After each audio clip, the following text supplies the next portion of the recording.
As parents of neurodivergent kids, we are our child's biggest advocate and cheerleader.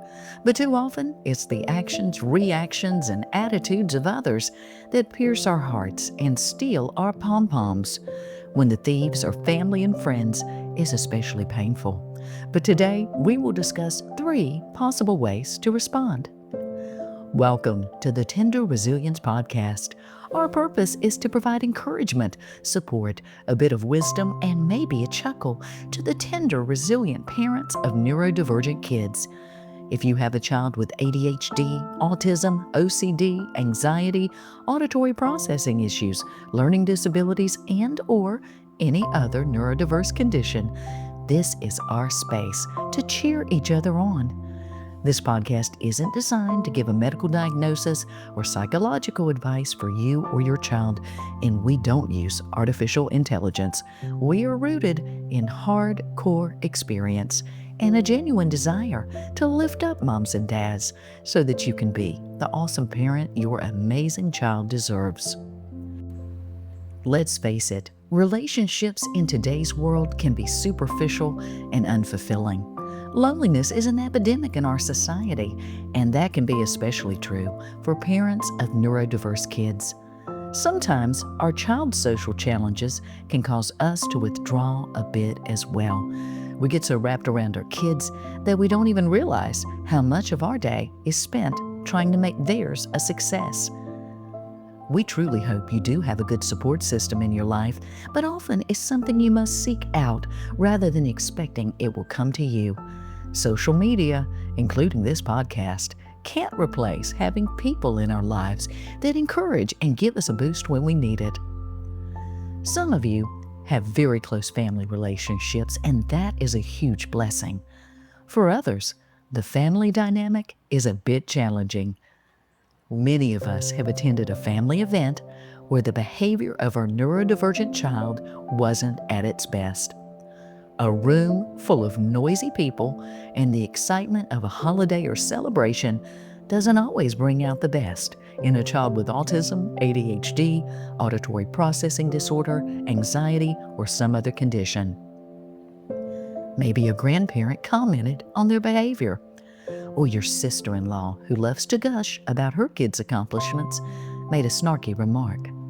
Maybe your child has cousins that love to push their buttons, even though no one other than you seem to notice or care. Maybe family dynamics are disappointing because of our own expectations. We expect people who kinda sorta are supposed to care about us and our kids to somehow get it. Understand that our child is unique. Be sensitive to their challenges, to know that their quirks and behaviors can't be helped at times, especially in certain environments and with certain triggers. To be sensitive to the fact that we are giving this parenting thing all we've got and not make us feel like our child is the underachiever or the bad one. But just because someone is in your family doesn't mean they aren't judgmental, competitive, self-absorbed, and all too often uneducated regarding the challenges of neurodiverse conditions. The same is true for our friends. We all need folks we can confide in, have fun with, friends who will listen and not judge. However, even good friends can be insensitive or self-absorbed at times. And yes, we all have friends who can be very competitive. Maybe your friend drinks a couple of cocktails, and boom, they make a joke about the fact your 12-year-old is carrying around a stuffed Thomas the Train. Maybe you have a friend who does like to talk, but when you confide in them about your child's educational challenges, they seize the moment to let you know that their child just got a 1450 on the SAT. I'm not saying that we shouldn't be genuinely happy for others' success. Relationships are a two-way street, and we aren't being a good friend if we're so wrapped up in our own child that we don't ask about their kids or offer a listening ear to their challenges. No, we don't need to cut ties or tell off every family member or friend whose behavior or response lets us down. No one in our lives is going to give us everything we want or need from them, and let's face it, sometimes we are worn down and super sensitive. During their school-age years, there are a lot of situations that take a toll. The bullying and rejection from other kids, teacher comments, IEP meetings, other parents. It all builds up inside us and creates combustible emotions. We desperately desire a safe place where we can get refreshed, not depleted. And we often expect that safe place with family and friends. So when the hurtful comments come from that direction as well, it really hurts. And it's easy to get triggered and want to explode. At that point, it really comes down to 3 choices on how to respond: detonate, educate, or meditate. Let's start with detonate. Yes, you might enjoy telling the family member or friend who made the hurtful comment towards you and or your child where they can stick the comment, where they can go with the comment, and what they can do to themselves with the comment once they get there. An explosion can feel good, really good, in that moment. But if it severs the relationship and impacts Thanksgiving, Christmas, and birthday events with your family or friends, then it might not be worth it. If your child struggles with social relationships, then your family unit can be pretty important to them on the inside, even if they don't show it on the outside. When you think of the word friend, sister, uncle, cousin, keep in mind that those are just titles that have absolutely nothing to do with who or how the person really is. No, I am not making an excuse for inexcusable behavior. But as we mentioned before, family and friends can be just as judgmental, competitive, and self-absorbed as that stay-at-home mom who ticked you off at the pool.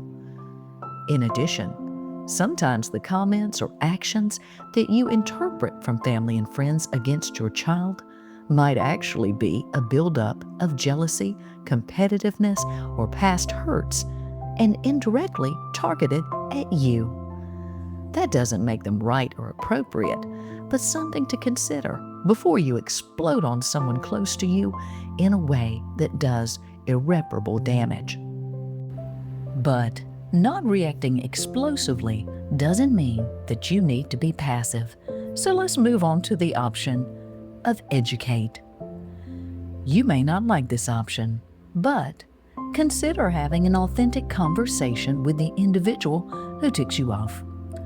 I know meaningful conversations are a lost art in our society, but it could be worth the investment if it will keep you and your child from ongoing hurt or bad feelings, and actually help a person close to you better understand what it means to be neurodivergent. Is the person even aware of your child's neurodiversity? Would the person be receptive and really try to understand? As parents, how can we expect society to change its impression of neurodiverse conditions if we aren't willing to speak up and help educate others, especially when it directly impacts our child? If a face-to-face conversation isn't your thing, what about kindly forwarding them some information better explaining your child's condition? A great article or a YouTube video might help educate as well as make a point. If you think a conversation or any communication would be fruitless to change their attitude, then maybe you need to change yours. So last but not least, let's talk about meditate. And what we mean by that can best be explained by a well-known Buddhist quote. Inner peace begins the moment you choose not to allow another person or event to control your emotions. You have a lot on your plate. There's no space for someone else's serving of ignorance, arrogance, or immaturity. As popular podcaster Mel Robbins would say, let them. Let people be who they are, and don't give them the power to take your energy or be your problem. Trust me, as the parent of a neurodivergent child, it took me a long time to learn to just let go. Of course, we need positive, supportive relationships in our lives, but keep in mind whether you choose to detonate, educate, or meditate in response to others, The most important relationship that you will have on this journey, aside from the one with your child, is the relationship you have with yourself. And that's a relationship you need to celebrate. You, more than anyone, deserve your own respect. You can't control what others say or do, but you can control the impact that you let them have on you. Respect your own tender resilience. Please subscribe or give us a like. Until next time, thank you from all of us at Hedgecock Media Group.